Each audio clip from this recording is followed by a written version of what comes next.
Right breaking news చూస్తున్నారు. పాకిస్తాన్కు MIM నేత అసదుద్దీన్ ఓవైసీ స్ట్రాంగ్ కౌంటర్ ఇచ్చారు. మీరు భారతదేశం కంటే అరగంట వెనుక కాదు 50 ఏళ్లు వెనుక ఉన్నారని చెప్పి కూడా అసదుద్దీన్ ఓవైసీ స్ట్రాంగ్ కౌంటర్ ఇచ్చారు. మా భూభాగంలో చొరబడి గన్తో తుపాకులతో ఒక మతం పేరు అడిగి కాల్చి చంపేయడం అనేది హీనమైన చర్య. దీన్ని తీవ్రంగా ఖండిస్తున్నాము. మీరు మా మీద అణుబాంబుతో దాడి చేయాలనుకుంటే అది నిజంగా అవ్వని పని. ఎందుకంటే మీకంటే మేము 50 ఏళ్ళు ముందున్నాము.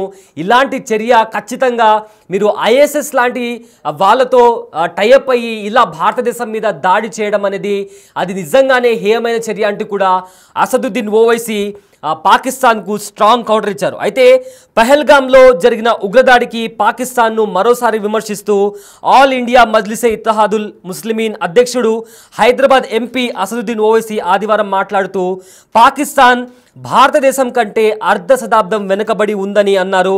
అదేవిధంగా వక్ఫ్ సవరణ చట్టాన్ని వ్యతిరేకిస్తూ మహారాష్ట్రలో ప్రభావాన్ని జరిగే బహిరంగ సభలో ఓవైసీ ప్రసంగించారు. ఉగ్రదాడి విషయంలో హైదరాబాద్ ఎంపీ పాకిస్తాన్పై తీవ్ర విమర్శలు చేశారు. పాకిస్తాన్ నాయకులు ఏదైతే బెదిరింపులు చేశారో ఆ బెదిరింపులను కూడా తోసిపుచ్చారు ఓవైసీ. మీరు కేవలం అరగంట వెనకబడి లేరు, భారతదేశం కంటే అర్ధ శతాబ్దం వెనకబడి ఉన్నారు. మీ దేశ బడ్జెట్ మా సైనిక బడ్జెట్కు కూడా సమానం కాదు అని ఆయన అన్నారు.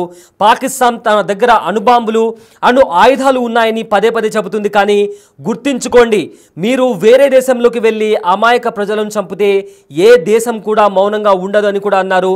అయితే పహల్గామ్లో పర్యాటకులను చంపే ముందు ఉగ్రవాదులు వారి మతం ఏమిటని అడిగారని ఏఐఎంఐఎం చీఫ్ దాన్ని గుర్తు చేశారు. ఆ ఇన్సిడెంట్ని గుర్తు చేశారు. అదేవిధంగా మీరు ఏ మతం గురించి మాట్లాడుతున్నారు, మీరు ఖవారిజ్ కంటే దారుణంగా ఉన్నారు, మీ చర్య ఐఎస్ఎస్ వారసుల్లాగా ఉందని కూడా అసదుద్దీన్ ఓవైసీ చాలా గట్టిగా విమర్శలు చేశారు. అయితే ఈ అంశానికి సంబంధించి ఎగ్జాక్ట్గా అసదుద్దీన్ ఓవైసీ ఆ మీటింగ్లో ఏం మాట్లాడారో ఒకసారి విందాం. पाकिस्तान ये कहता है कि हम न्यूक्लियर बॉम्ब हमारे पास है, एटॉमिक बॉम्ब है।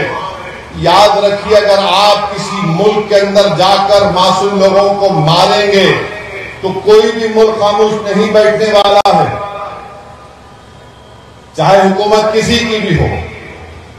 मगर इस तरह से आकर हमारी भारत की सरजमीन पर हमला करना और मजहब पूछकर किसी को गोली मारना, तुम कौन से दीन की बात कर रहे हो? तुम तो खवारिज से बदतर हो, तुम तो आईसिस के जानशीन हो जो हरकत किए हैं।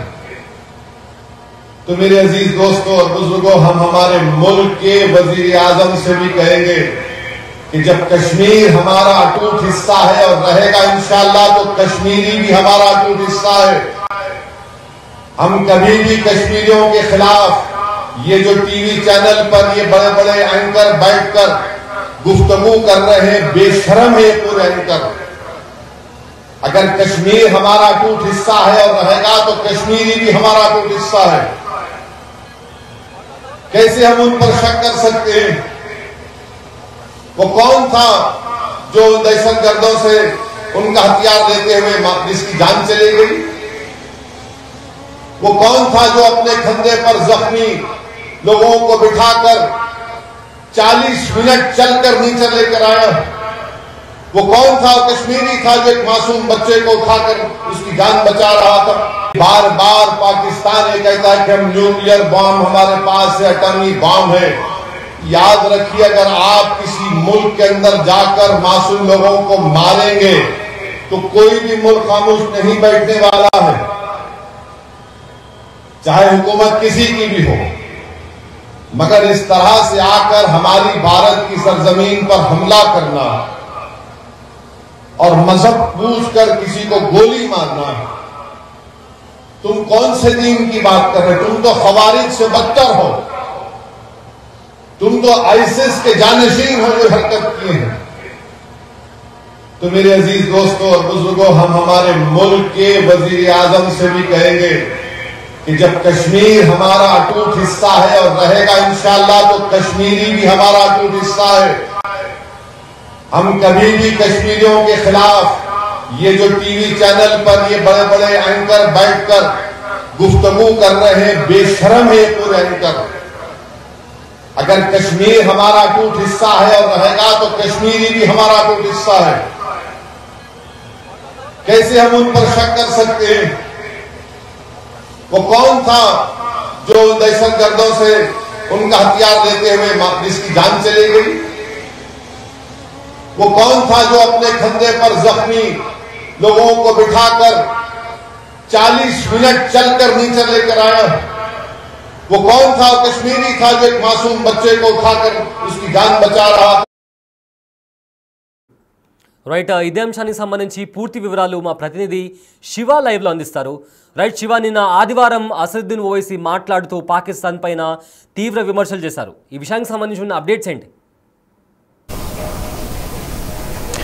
రైట్ సైదా, పెహల్గాం బైసరన్ వ్యాలీలో కాల్పుల ఘటన జరిగిన తర్వాత పాకిస్తాన్ భారత్పై అక్కసు వెళ్ళగక్కుతుంది. దానికి సంబంధించి మా దగ్గర అణుబాంబులు ఉన్నాయి, 130 అణుబాంబులు, రియాక్టర్లు కూడా ఉన్నాయి, వాటన్నిటితో మిమ్మల్ని పేల్చేస్తామంటూ కూడా భారత్పై విరుచుపడుతున్నారు. దానికి సంబంధించి స్ట్రాంగ్ కౌంటర్ అయితే అసదుద్దీన్ ఓవైసీ, ఎంఐఎం పార్టీ అధినేత ఎంపీ అసదుద్దీన్ ఓవైసీ కౌంటర్ ఇచ్చారు. మీరు మా దేశం కన్నా 50 సంవత్సరాలు వెనుకబడిపోయి ఉన్నారు, మీ మిలిటరీ బడ్జెట్ మా బడ్జెట్లో సగం కూడా లేదు అనేది కూడా ఆయన ఏదైతే రైల్వే మంత్రి చేసిన వ్యాఖ్యలకు ఘాటుగా కౌంటర్ ఇచ్చే ప్రయత్నం అయితే ప్రధానంగా ఆయన చేశారు. అంటే అక్రమంగా వేరే దేశంలోకి వెళ్ళి కాల్పులు జరిపితే ఎవరు చూస్తూ ఊరుకోరు, నేను కూడా మౌనంగా ఉండనంటూ కూడా అసదుద్దీన్ ఓవైసీ రైల్వే శాఖ మంత్రి చేసిన, పాకిస్తాన్ రైల్వే మంత్రి అబ్బాసీ చేసిన వ్యాఖ్యలకు తీవ్ర ఆగ్రహం వ్యక్తం చేశారు. ఏదైతే ఇతర దేశాల్లోకి చొరబడి అమాయకులను ప్రాణాలు ఏ విధంగా మీరు తీస్తారు, ఉగ్రవాద ముసుగులో ఆ విధంగా దాడులకు పాల్పడతారంటూ కూడా ఆయన పాకిస్తాన్ మంత్రులను, ఆ పాకిస్తాన్కు సంబంధించిన నేతలు కొంతమంది ఏ విధంగా అయితే భారత్పై అక్కసు వెళ్ళగక్కుతున్నారో వారికి సంబంధించి కీలక వ్యాఖ్యలు చేశారు. అంటే మతం అడిగి కాల్పులు జరగడం అనేది అత్యంత హేయమైన చర్య అంటూ కూడా వారు చెప్తున్నారు. మీరు ఏ కాలంలో ఉన్నారు? అదే ఏదైతే ఇలాంటి కవింపు చర్యలకు చూస్తూ ఊరుకోమంటూ కూడా ప్రధానంగా ఆయన ఆగ్రహం వ్యక్తం చేశారు. మతం అడిగి కాల్పులు జరపడం, మరోవైపు మీరు ఏ కాలంలో ఉన్నారంటూ కూడా ఆయన ప్రశ్నించారు. అంటే కవాదీల కంటే మీరు అత్యంత దారుణంగా ఉన్నారా అంటూ కూడా ఆయన ప్రశ్నించారు. ఈ విధంగా వ్యవహరించడం కరెక్ట్ కాదు, ఉగ్రవాద ముసుగులో ప్రశాంత వాతావరణంలో సరదాగా ఉన్న వారిని అక్కడికి వచ్చి కులం మతం అడిగి ఖురాన్లో సూక్తులు చదివించి మరి చంపడం అనేది అత్యంత దారుణం అనేది కూడా ప్రధానంగా ఏదైతే అసదుద్దీన్ ఓవైసీ ఈ వ్యాఖ్యలు చేశారు. అంటే తాను ముస్లిం సమాజ వర్గానికి చెందిన వ్యక్తి అయినప్పటికీ కూడా పాకిస్తాన్ ఈ విధంగా వ్యాఖ్యలు చేయడం, అమాయక ప్రజలను అలాగే కొంతమంది ప్రజలను టార్గెట్గా చేసుకుని వారిని ముస్లిం సామాజిక వర్గాలకు సంబంధించిన వారిని ఉగ్రవాద సంస్థలకు ప్రేరేపించి వారికి డబ్బు ఆశ చూపి భారత్ పైన అక్కసు వెలగొక్కే విధంగా వారికి ఏదైతే ట్రైనింగ్ ఇచ్చి భారత్లోకి పంపించే ఉగ్రవాద కార్యకలాపాలకు పాల్పడే విధంగా ఉసుగొల్పడం అనేది అత్యంత దారుణం. ఏదైతే భారత్పై ప్రతిసారి కూడా పాకిస్తాన్ అక్కసు వెలగొక్కుతుంది, కానీ ఈ విధంగా చేయడం అనేది కరెక్ట్ కాదు. మీరు ఇంత దారుణంగా ఎందుకు వ్యవహరిస్తున్నారు? దీనికి సంబంధించి ఏదైతే ఇతర దేశంలోకి చొరబడి కాల్పులు జరిపి అమాయక ప్రజలను ప్రాణాలు బలిగుంటే మాత్రం చూస్తూ ఊరుకోబోమంటూ కూడా అసదుద్దీన్ ఓవైసీ ఏదైతే మా దగ్గర రియాక్టర్లు ఉన్నాయి, అణుబాంబులు ఉన్నాయి, వీటన్నిటితో పేల్చేస్తాము, మరోవైపు ఏదైతే సింధు నది జలాలను ఆపేస్తే దానికి సంబంధించి రక్తం పారిస్తాం, భారత్ సంబంధించిన సైనికులు, భారతదేశానికి సంబంధించిన ప్రజల రక్తం పారిస్తామంటూ ఏదైతే రైల్వే శాఖ మంత్రి చేసిన వ్యాఖ్యలు ఏవైతే ఉన్నాయో దానికి సంబంధించి ప్రధానంగా ఎంఐఎం అధినేత అసదుద్దీన్ ఓవైసీ ఈ వ్యాఖ్యలు చేశారు. ఈ వ్యాఖ్యల పట్ల అందరూ కూడా భారతదేశ వ్యాప్తంగా కూడా హర్షం వ్యక్తం చేసిన పరిస్థితి కల్పిస్తుంది. మొత్తంగా చూసుకుంటే ఏదైతే పాకిస్తాన్ చేస్తున్న చర్యలకు ఏదైతే చొరబాటుదారులు ఏ విధంగా అయితే పాకిస్తాన్ నుంచి భారత్లోకి రావాలని ప్రయత్నిస్తున్నారో దానికి సంబంధించి కానీ ఇటు పాకిస్తాన్ భారత్ బోర్డర్ల మధ్య కూడా ఇంకా ఉద్రిక్త పరిస్థితులు కొనసాగుతున్నాయి. దానికి సంబంధించి ఇప్పటికే ఢిల్లీ వేదికగా కీలక చర్చలు కొనసాగుతున్నాయి.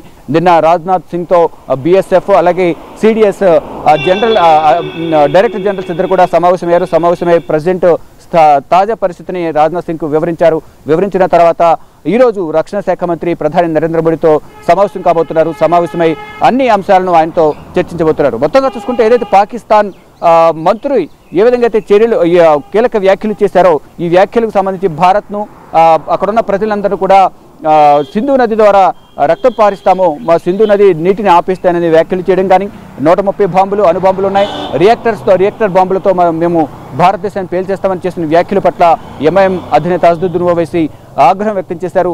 ఏం చేసినా చూస్తూ ఊరుకోబోమని, ఇండియన్స్ని ఏమైనా చేస్తే మాత్రం అమాయక ప్రజలను ఉగ్రవాద ముసుగులో కాల్చి చంపితే ఊరుకునేది లేదంటూ కూడా ఎంఐఎం అధినేత అసదుద్దీన్ ఓవైసీ ఘాటుగా కౌంటర్ ఇచ్చారని చెప్పాలి. Syed. Right, thank you Shiva. అయితే పాకిస్తాన్ పైన ఎంఐఎం నేత అసదుద్దీన్ ఓవైసీ హాట్ కామెంట్స్ చేశారు. ఈ నేపథ్యంలో ఆయన భారతదేశాన్ని లక్ష్యంగా చేసుకోవడానికి పాకిస్తాన్ చాలా సంవత్సరాలుగా ఉగ్రవాదులకు శిక్షణ ఇస్తుందని కూడా ఓవైసీ అన్నారు. ఈ నేపథ్యంలో పాకిస్తాన్ను ఆర్థికంగా బలహీనపరిచేందుకు ప్రధాని మోదీ చర్యలు తీసుకోవాలని కూడా ఆయన డిమాండ్ చేశారు. అయితే కాశ్మీరులు కూడా భారతదేశంలో అంతర్భాగమని ఓవైసీ ప్రధాని మోదీతో అన్నారు. టీవీ ఛానళ్లతో కొంతమంది యాంకర్లు కాశ్మీర్లకు వ్యతిరేకంగా మాట్లాడుతున్నారు. వారు సిగ్గులేని వారు. కాశ్మీర్ మన అంతర్భాగం అయితే అలాగే కొనసాగితే కాశ్మీర్లు కూడా భారతదేశంలో అంతర్భాగమే కదా, మనం వారిని ఎలా అవమానించగలమని కూడా ఆయన అన్నారు. ఉగ్రవాదులతో పోరాడుతూ ప్రాణాలు అర్పించినది ఒక కాశ్మీరీ అని, గాయపడిన పిల్లవాడిని వీపుపై మూసుకెళ్లి 40 నిమిషాలు నడిచి తన ప్రాణాలను కాపాడుకున్నది కూడా ఒక కాశ్మీరీ అని కూడా అసదుద్దీన్ ఓవైసీ అన్నారు. అయితే వక్ఫ్ సవరణ చట్టంపై ఆల్ ఇండియా ముస్లిం పర్సనల్ లా బోర్డు ప్రకటించిన నిరసన కార్యక్రమంలో ప్రజలు పాల్గొనాలని కూడా ఓవైసీ విజ్ఞప్తి చేశారు. ఇదే నేపథ్యంలో ఏదైతే పహల్గామ్లో జరిగిన దాడికి ఉద్దేశిస్తూ కొన్ని విమర్శలు చేశారు. పాకిస్తాన్ కేవలం 30 నిమిషాల దూరం కాదు, మన భారతదేశంతో పోల్చుకుంటే 50 సంవత్సరాల వెనుక ఉంది. మీ దగ్గర అణుబాంబు ఉంది, రియాక్టర్లు ఉన్నాయని మీరు స్పందిస్తే మీరు అది ఖచ్చితంగా భారతదేశాన్ని ఎదుర్కోలేరు. ఒక దేశంలోకి చొరబడి అక్కడున్న అమాయక ప్రజలపైన వాళ్ళ మతం అడిగి, వాళ్ళ ఐడెంటిటీ అడిగి వాళ్ళను చంపడం అనేది హేయమైన చర్య. అదేవిధంగా మీరు ISIS వారసులుగా బిహేవ్ చేస్తున్నారు. పాకిస్తాన్ ఉగ్రవాదులకు ప్రాణం పోసి, ఉగ్రవాదులకు ఫండింగ్ చేసి, ఉగ్రవాదులను పెంచి పోషిస్తుంది. ఇలాంటివి కొనసాగకూడదు. మీరు ఖచ్చితంగా ఇలాంటివి ఆపేయాలి. మీ దేశంలో ఉన్న ప్రజలపైన దృష్టి పెట్టి డెవలప్మెంట్ వైపు అడుగులు వేయాలి అని చెప్పి కూడా పాకిస్తాన్ని ఉద్దేశిస్తూ అసదుద్దీన్ ఓవైసీ స్ట్రాంగ్ కామెంట్స్ చేశారు.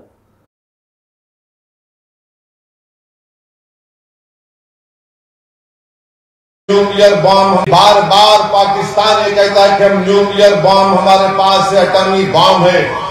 याद रखिए, अगर आप किसी मुल्क के अंदर जाकर मासूम लोगों को मारेंगे तो कोई भी मुल्क खामोश नहीं बैठने वाला है, चाहे हुकूमत किसी की भी हो।